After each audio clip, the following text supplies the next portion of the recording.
দিয়ে বেরিয়ে আসতে আহ্বান জানালেন।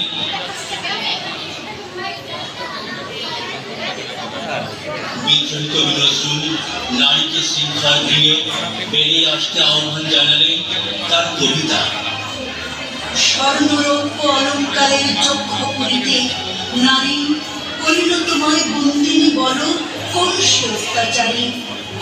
আপনারে আজ প্রকাশের তব নাই সেই ব্যাকুলতা, আজ তুমি ভীরু আড়ালে থাকিয়া নেপথ্যে কও কথা। চোখে চোখে আজ চাপিতে পারো না হাতে রুলি পায়ে মান, মাথার ঘোমটা ছিঁড়ে ফেলো নারী, ভেঙে ফেলো শিকল। যে ঘোমটা তোমা করিয়াছে ভীরু ওরাও সে আবরণ, দূর করে দাও দাসের চিহ্ন যেথা যত আগ্রহ।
Monday.